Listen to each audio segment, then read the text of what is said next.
노란봉투법, 대한민국 노동관계 패러다임 전환에 대한 종합 분석. 오늘은 이 주제에 대해 깊이 있게 알아보겠습니다.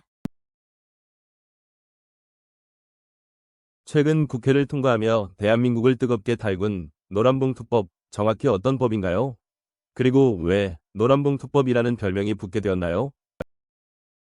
네, 노란봉투법은 정식 명칭이 노동조합 및 노동관계조정법 개정안입니다. 이 법은 한국 사회의 노사관계에 근본적인 변화를 가져올 수 있는 매우 중요한 법안입니다. 그 별칭은 2014년 쌍용자동차 파업 사태에서 유래했습니다. 당시 법원이 파업 노동자들에게 47억 원이라는 거액의 손해배상 판결을 내렸는데요. 이에 한 시민이 월급 봉투를 상징하는 노란 봉투에 47,000원을 담아 성금을 보낸 것에서 노란봉투 캠페인이 시작되었습니다. 이 캠페인은 과도한 손해배상 청구가 노동자의 생존권을 어떻게 위협하는지를 사회에 알리는 계기가 되었고 법의 별칭으로 굳어지게 된 것입니다. 이 법은 단순히 손해배상 문제뿐만 아니라 그동안 법의 보호를 받기 어려웠던 하청, 파견, 특수고용직 같은 비정규직 노동자들의 권리를 보호하기 위해 탄생한 것입니다.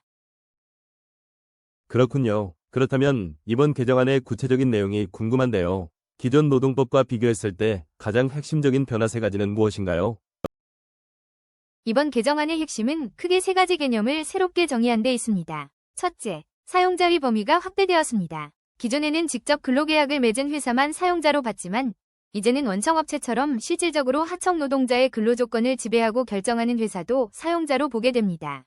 이로써 하청 노동자들이 원청을 상대로 직접 교섭할 권리가 생긴 것입니다. 둘째, 노동쟁의의 범위가 넓어졌습니다. 이전에는 임금 인상 같은 이익 분쟁만 합법적인 쟁의 대상으로 인정했지만 이제는 구조조정이나 단체협약 위반 같은 권리 분쟁도 포함됩니다.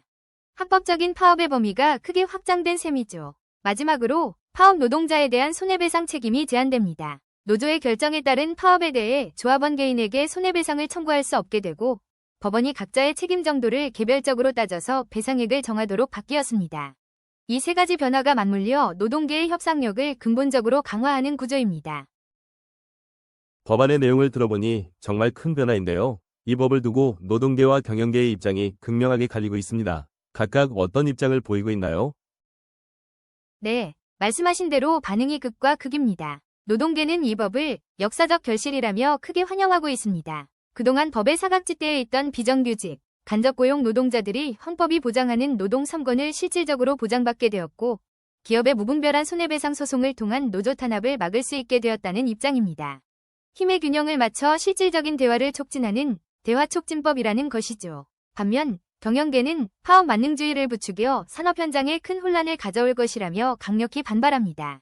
사용자 개념이 모호해 수많은 하청 노조가 원청의 교섭을 요구하며 파업을 벌일 수 있고 구조조정 같은 본질적인 경영권까지 침해받게 되어 국가 경쟁력이 심각하게 훼손될 것이라고 우려하고 있습니다. 외국인 투자 역시 위축될 수 있다고 경고합니다.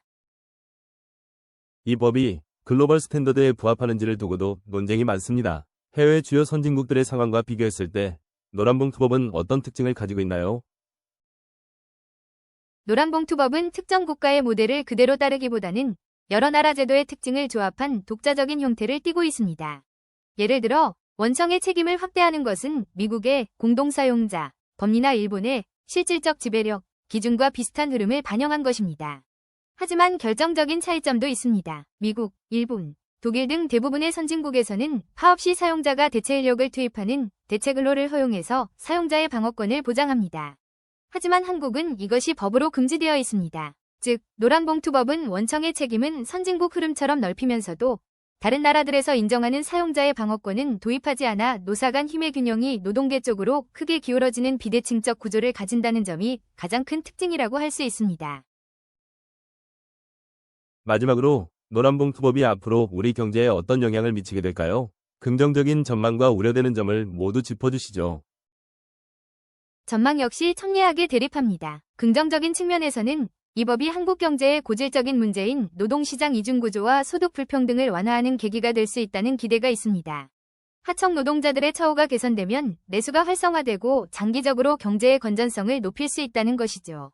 반면 우려되는 점은 단기적인 갈등 비용과 불확실성입니다. 법 시행 초기에는 모호한 법 조항을 둘러싼 소송이 급증하고 산업 현장의 갈등이 커질 수 있습니다. 특히 자동차나 조선업처럼 하청 구조가 복잡한 산업에서는 생산 차질에 대한 우려가 큽니다. 장기적으로 기업들은 인건비와 노무관리 리스크를 줄이기 위해 공장을 해외로 이전하거나 자동화 투자를 가속화하는 방향으로 전략을 수정할 가능성이 큽니다. 결국 이 법이 한국 경제에 약이 될지 독이 될지는 앞으로 정부와 노사 모두가 얼마나 합리적인 해법을 찾아가느냐에 달려있다고 볼 수 있습니다.